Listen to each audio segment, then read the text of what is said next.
Welcome to the Independent Rep Podcast, the podcast for medical sales reps, distributors, and growth-minded manufacturers who want to succeed in today's changing market. Hosted by John Wilson, former OR rep and now medical device recruiter, this show dives into what's really working out in the field, from deal making to distributor dynamics and everything in between. If you're building your career or your company in medtech, you're in the right place.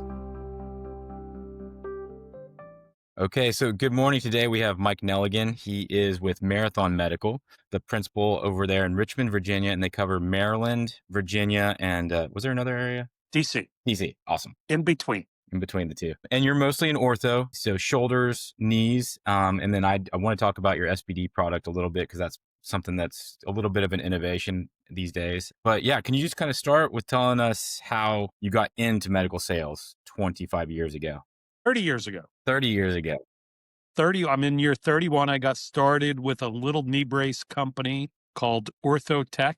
They were based out in Tracy, California. Prior to that, I was in mortgage banking. And this is where I'm really going to date myself. I read a want ad in a newspaper. So the youngins right now are Googling what is a want ad and what is a newspaper. Absolutely. It said sports medicine sales rep. I thought that sounded cool. We made custom knee braces. Big patient/customers we had back then were George Brett and Randall Cunningham. Ha. And so that got me into med device. That company was acquired by DePuy, and we became the sports med division of DePuy, or as I like to call it, the JV division of DePuy. But that got me in the OR, and I realized I really liked the OR. Mm-hmm. And then Johnson & Johnson bought DePuy. We were competing with Mytech, and they took the OR products out of DePuy Orthotech, moved them over to Mytech. Mytech was not a DePuy company yet. It was still an Ethicon.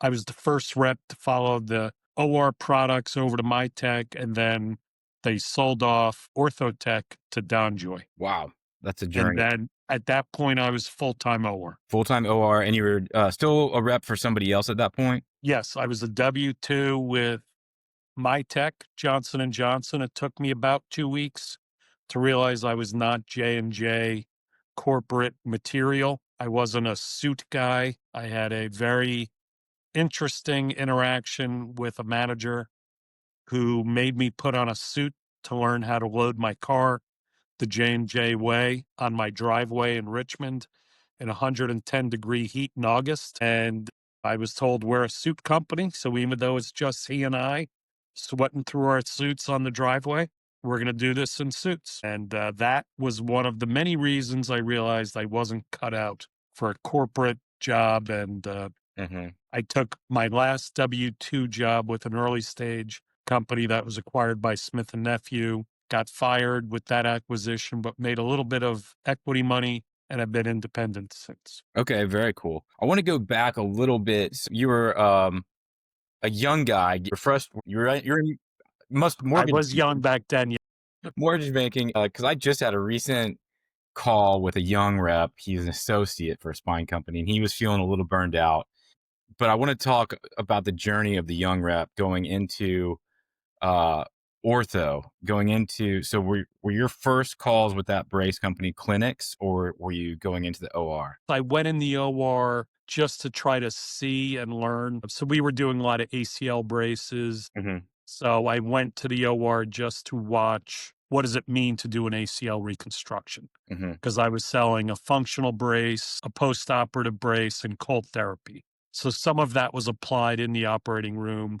I went in to observe. I had no idea what I was watching. At the beginning, everything was a new word for me. Yeah.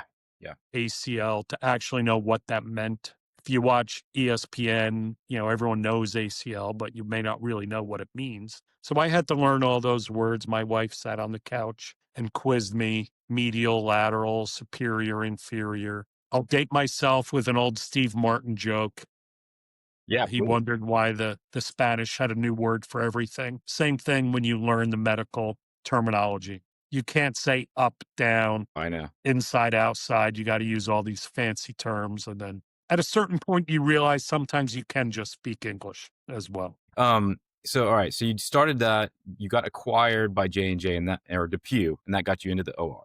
And then, so Were you running around setting up cases? Were you a junior rep at that point? Did they still consider you a junior rep, or were you just immediately at that point a rep? DePuy was one of the early innovators in sports med with innovative products like a metal interference group called the Kurosaka interference group. And we had some ancillary products to go with ACL reconstruction. They took those products away from the joint guys and gave them to us, the new sports medicine division. So, and this is where I'm going with this line of questioning, because is sports medicine usually, and I see sports medicine and trauma are usually the ones that hire the new reps to come in and kind of grind out. Is that accurate, or am I just reading that wrong? Or is it maybe just trauma? I think definitely trauma. Yeah. Without a doubt, trauma.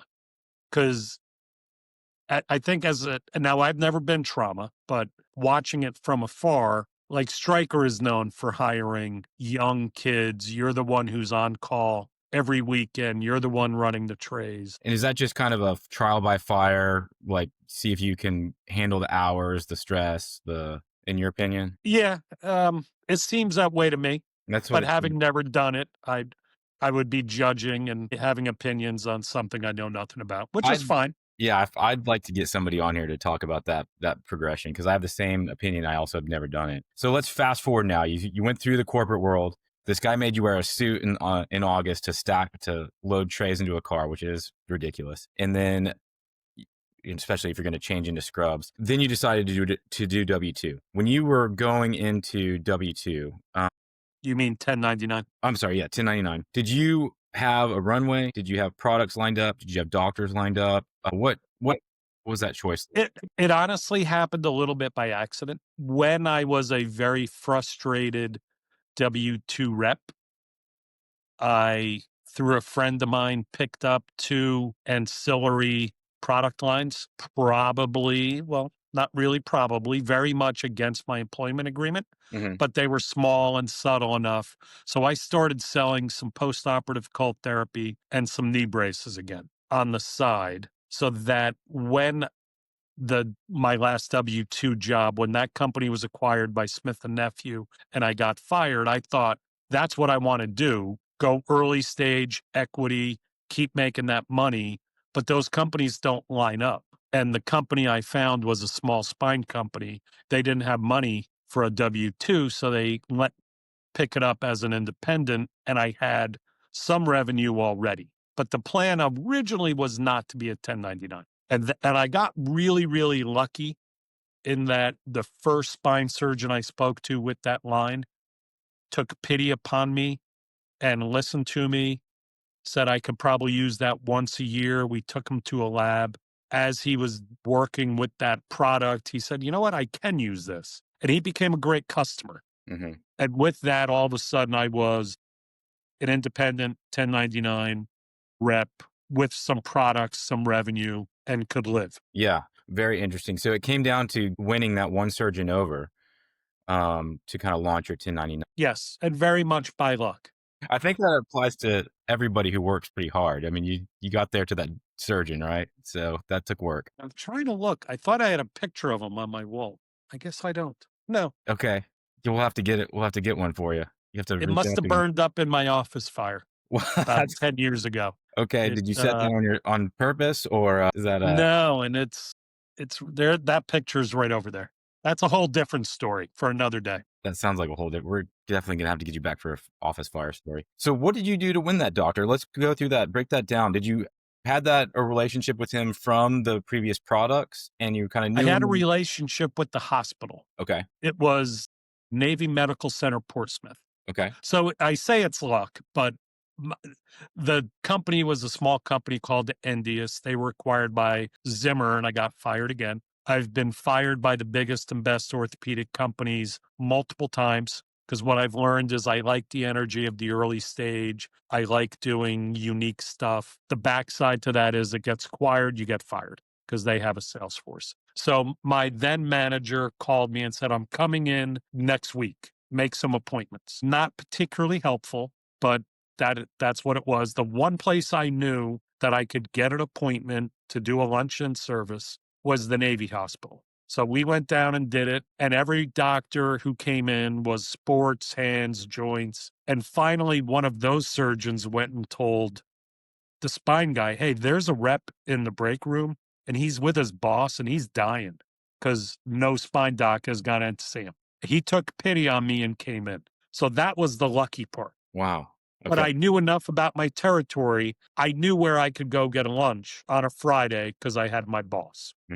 I've been there. So it's a combination of understanding my geography, where I can go on a given day, how to get an appointment. That part I knew from experience. Then that doctor was kind enough to come in and take pity because I had sold a lot into that hospital, but always sports. hmm It had never been spine before. So I did not know him hmm till that day. And he became a great customer and a very good friend. That's pretty awesome, and it highlights a lot of what this job to me is. It's about connecting those dots. That experience of just knowing which hospital to go get a lunch is That's him right there. is on your Mount Rushmore. Let's go. I want to go through those. Those other are my 4 surgeons that have been most influential, and that's Bill Skovich, that spine doctor. Okay, that's a very interesting picture. Just knowing how important a doctor is, especially to the ortho rep. Your main customers, your bread and butter of the surgeons, your customers that you're serving. Have you found other products for each one of those surgeons specifically? Have you go back? Do you start with them or do you start with the product? Product. Okay. And some of those people have done other things. That's why they get on my Mount Rushmore. Okay. Like Bill Skovich, I helped him by getting him involved with other early stage companies and providing consulting opportunities. And then he paid me back when he would go to a meeting, see a really cool product that he wanted to use, because he was very much an early adopter and a very progressive forward thinker. And he was very early with a lot of stuff in spine, robotics, lateral approach. Very interesting. Yeah, that's a And good so when he would find a really cool product, he would tell that company, I'll use you, but Mike's going to be my rep. Wow. And That's then these pretty companies sick. would call and say, we want you to sell this. And you have him as your first customer. That's So that wow. was fun. That's a Mount Rushmore doctor for you right there. That's for sure. Yes. And so what did you, just the relationship by serving him, being ready for him every time, I mean, not messing up, memorizing the new words. How would you summarize building those relationships to get to that level with a surgeon? The first part, and it's never been easier to do this part than right now, is to know your products cold and to know your territory and to know your surgeons, where they trained, where they did their residency, where they did their fellowship. So you can connect the dots with the KOLs at the product or the company you're representing. Way back in the day when I started, we had to drive to, say I'm in Richmond, to go to Harrisonburg was 2 hours away. I would drive up there, go to a hotel, get the yellow pages, something for you young reps to look up as well. What does the yellow pages mean? Go to the surgeon section, find the orthopedic surgeons, and we'd literally rip that part out. That's how we would do our territory research. There was not an internet back then. So I say it's never been easier now because you could do that in your underwear at home, not during prime selling time, but as a new rep, it's never been easier to learn your products because back then I had to go somewhere. They would fly me to Warsaw or to California and we'd sit in a hotel room for 2 weeks learning this stuff. Mm-hmm. Now it's all online in the comfort of your home, augmented with face-to-face training. But to know your territory and your surgeons, it's all on your computer. It's right at your fingertips or on your computer, your phone. So to be proficient in that, it's never been easier.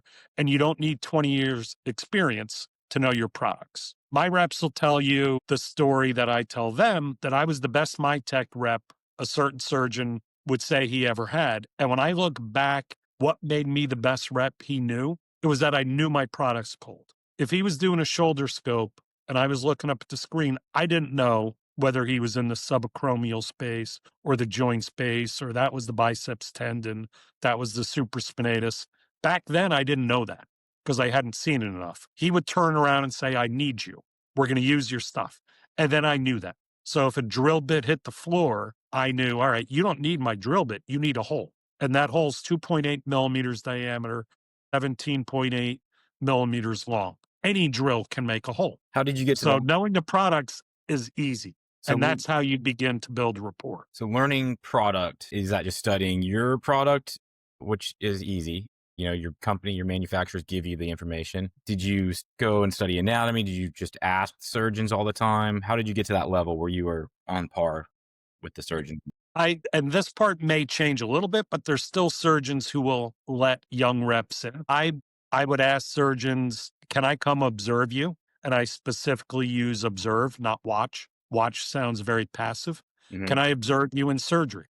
And on any given day of the week, if I had nothing to do, I could go to the Portsmouth Navy Hospital 2 hours away. I would go to UVA an hour away, and I would just observe cases. And I like the teaching institutions because the surgeons were teaching, talking out loud, especially the beginning of a new quarter, because all the residents would rotate. So they'd start over again. And once I was there enough, they would start asking me questions. And the doctors at the Navy Hospital in Portsmouth thought I lived there because I was there so much. The doctors at UVA in Charlottesville thought I lived in Charlottesville because I was there so much. So even today with credentialing and all the hassles, there are still places young reps can go and surgeons who will let them come in to observe and learn. Mm-hmm. And then if I'm the young rep and I'm observing, say, a rotator cuff and I sell rotator cuff products, I wouldn't tell the rep in the room that I'm a competitor. I would pick a different product I have because that rep is going to say, who are you? Mm-hmm. Especially, I'm going to make fun of my Acme Ortho peers. The big ortho reps are very territorial and they think it's their room. And they will say very condescending, mean things to young reps Mm-hmm. to mark their territory and let that young rep know this is my room. Even though it's not, it's the doctor's room. It's the surgeon's room. But you Acme Ortho reps, you know who you are. And if you forgot, I'll remind you all specifically of the mean things you said to me when I was there. Yeah, they're probably biting their tongues at this point. So as you've seen the progression of products that you've carried, some people I've talked to have kind of talked about the commoditization, especially in the ortho and the spine world of some of these products. Have you noticed that trend where it's like, okay, we all kind of carry essentially the same products, or are you still seeing some innovative products in the implant world? And is that maybe why you're looking at your like Turbit? Turbit's an innovative product, even though it's not in the OR. Right. You know, it's Yes. strange to call a big metal cube an innovation, but it really is. Absolutely it is. And the answer is yes to all of it. Mm-hmm. A lot of it has been commoditized. And what we look for is independent reps. And one of the things I enjoy about being independent is I'm always looking for the next innovation. And even though surgeons will still more commonly say no, my goal is that me and my reps can go in and have a conversation that's not going to be the same conversation. I'm not going to try to sell them that the thread pitch on my pedicle screw is somehow magically different. Mm-hmm. Or that my generic total knee implant is somehow magically different than someone else's metal total knee implant. So I think when it is a commodity, you need to acknowledge this is a commodity. It's really not much different. It's as good, and then you try to find some other way to differentiate yourself. But for me, I'm not relying on any one company innovating. We represent some great products from some big companies even today, and some of them haven't changed in 10 years. And if I was a W-2 and that was the only way I could make a living, that's tough. Mm-hmm. So we're constantly adding and looking for something innovative, something disruptive. And yeah, Turbit's a great example. It's a big metal box, but it's disruptive, it's unique, it solves real problems. Yeah, and Turbit, Sorry, for anyone, got distracted by a text. Turbit, for anyone who doesn't know, is it speeds up the sterile processing process by basically batch processing the entire room instead of going one by one into the sterilization. It eliminates any possibility of a hole in a blue wrap, Mm-hmm. slowing down a case. I would maintain by eliminating wrapping trays, it creates enough time in SPD, time savings, that you can help eliminate any risk of bioburden in or on instruments. There's not another product out there that saves that amount of time, and it speeds up setting up and tearing down ORs. So ultimately, even though it is thought of as an SPD product, It's a efficiency and OR product, and it benefits the surgeons because it's going to help them save enough time to do another surgery in that day in the same amount of time. Yeah, that's And there's some very compelling data to show that you can increase your surgical volume without any other changes, without more time, without more people. Just add Turbit, and it creates such efficiency. The hospital or surgery center can do more. so I like this. So those are great selling points. If you take that to the sterile processing department, they kind of say that's pretty cool. But so how did you push this product into your ASCs, into your surgery centers, into your hospitals? Because I've been there. That doesn't necessarily move the needle depending on who you're talking to. The surgeons see it. Did you go with the surgeons? We were with Turbit as they commercialized. Mm-hmm. And in the first year, we sold a box of filters, $790 back then. One listening today, that number is irrelevant. Ignore that number. Uh, it is not an SPD product. And no disrespect to my friends in SPD. SPD is beginning to be given the respect that they deserve as people jammed into the basement in cramped work environments with no windows. They I do an think amazing most job. systems and surgeons, and they're beginning to realize that they need to give more money and focus to sterile processing because as baby boomers are aging and surgeries are going up, that's the fly in the ointment of keeping up with the surgical volume is SPD being able to keep up.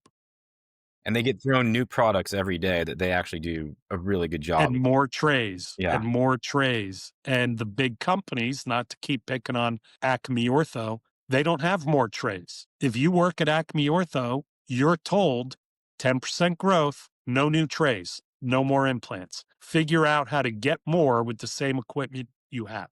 When a big company does a product launch on a new joint, that's like $1 billion investment in instruments. Mhm. So the instruments have to be able to be used more, and Turbit solves that need for Acme Ortho. I think that Turbit is a C-suite sell. Mhm. I think it's a CFO, it's an OR business director. It's very compelling. Hospitals are losing money, believe it or not, by not using Turbit. Did you go straight to them? Did you go straight to the C-suite with that? Or I'm trying that.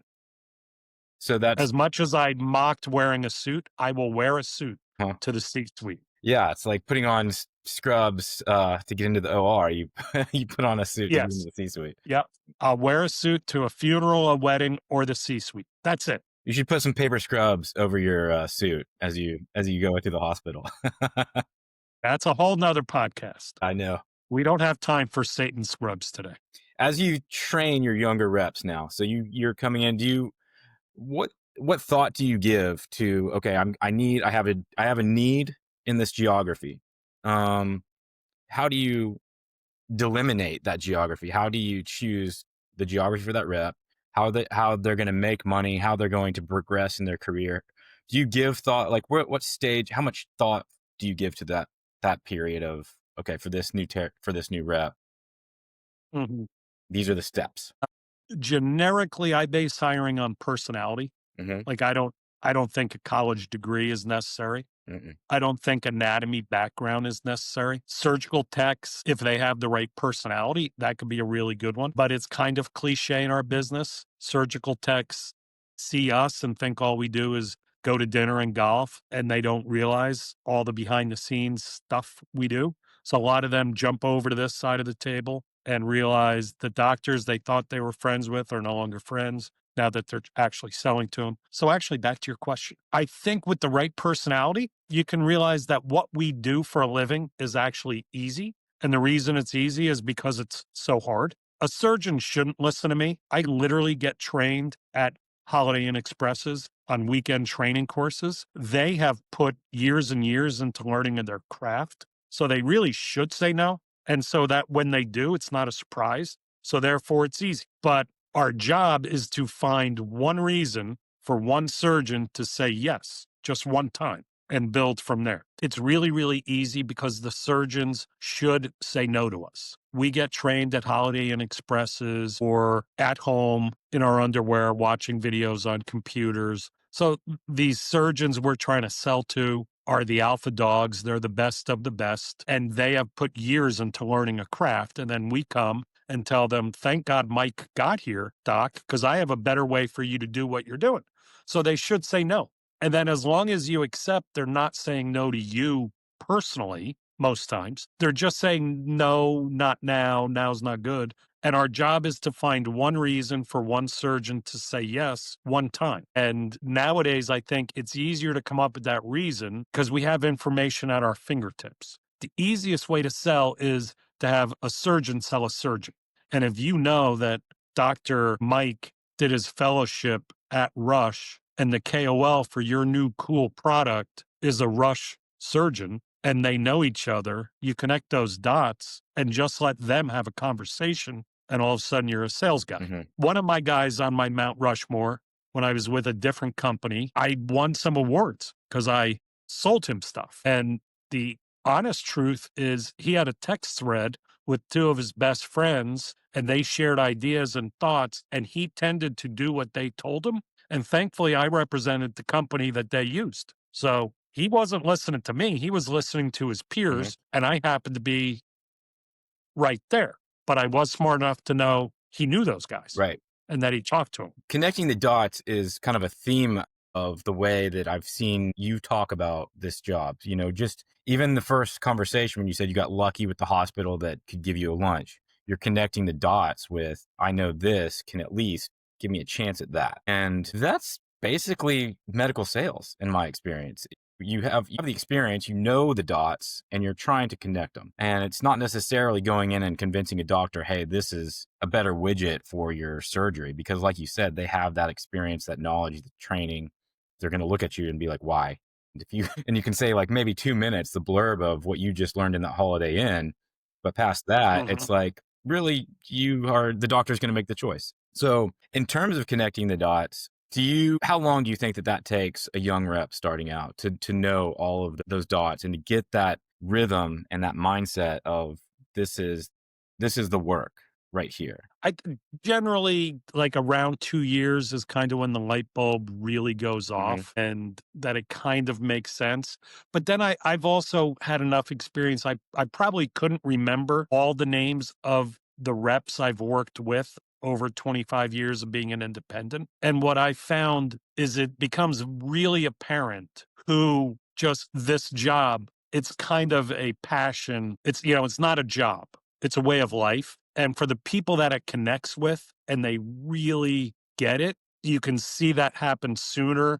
And then doing all the little things that you need to do to get good isn't work anymore. Waking up on a Saturday and getting on the internet and just seeing what's new and going to ViewMedi and watching videos and going to a competitor's website to understand their product, going to the hospital or the group's website to see if there's new surgeons. All those little things aren't hard. You're doing them because you enjoy it.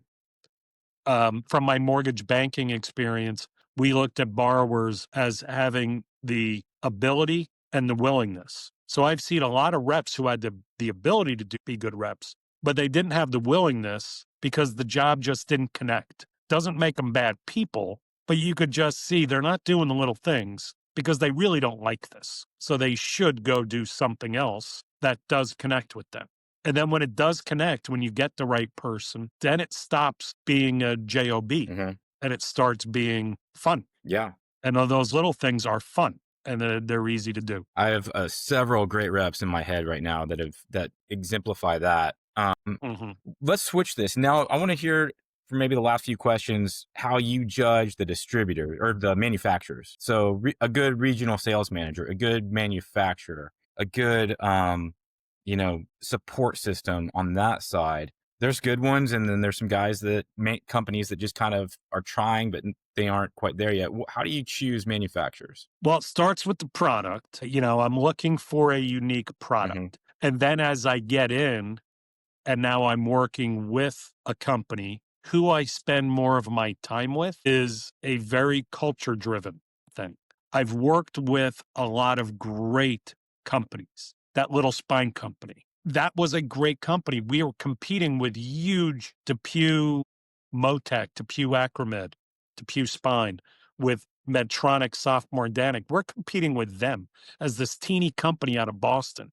And when we got a case, we got it at their expense and it was celebrated. And as a 1099, I was not treated differently than a W-2 was. It was one big team from the CEO down to me. Everyone was pulling and pushing in the same direction. Culture was good. And then there's companies that it is very obvious you as an individual, whether you're a W-2 or a 1099, but especially a 1099, you're a number. You're not a person. Culture matters a lot. And a company with good culture knows they have good culture. And for I don't know who's going to see this. 5 people I'm and sure my I'm going to dogs. bring in an extra 3 or 4 people. Hopefully both my children will watch this. Sometimes I'm too free with my opinions and I think I offend some companies. But as 1099s, we talk and we share ideas with each other. LinkedIn has really been a place where we've got to know each other better. I now have independent friends all over the country, and we will share ideas and talk about companies. Many times one of us might be looking at a company, and then you get feedback from your friends that you're not going to enjoy that. And so you don't even start, you don't even pursue it if the culture is terrible. And it should be fun. Back to it's a hard job. Surgeons should say no. So to me, I don't think it would be that hard to create a good winning culture of everyone celebrating all the small wins that over time add up to the big wins. Okay, very cool. What companies, going back to maybe somebody's watching this, if you were going to say, hey, this is a company I'm really interested, I'd love to represent. If they're listening, give me a call. Something like that, or any new technology that you're interested in? No, I've got them. I've got the right companies. I just need to get better myself so we can sell more of them. How many? We have great companies. How many reps do you have with you? You're supposed to say how many reps work for you, and then I say about half of them. That's an old Zig Ziglar line. I think we have 6. I actually have to, I'm visualizing the state. I'm hoping I bring one on in 3 hours. Okay. So he won't see this before, but hopefully he'll see this someday after he says yes. Both of my children are in our business. Wow. So that's fun. Yeah, that is fun. You have to ask them without me around if they enjoy it, but I do. That's special. No, I've seen a lot of distributors do that, and that is fun. Maybe Chris Jones will start his daughter at 16 in the OR like he did. We already had that conversation with him. Well, okay, Mike. So this was pretty great. Thanks for struggling through the technical issues there with me. Anything I haven't asked that you'd like to talk about? Not that I can think of. Okay. No. All right. This is fun. Yeah, I appreciate it. Thanks for listening to the Independent Rep Podcast. If you got value from today's episode, please follow, share, and leave a review. To connect with John or learn more about succeeding in medical device sales, visit theindependentrep.com. Until next time, keep grinding, keep learning, and stay independent.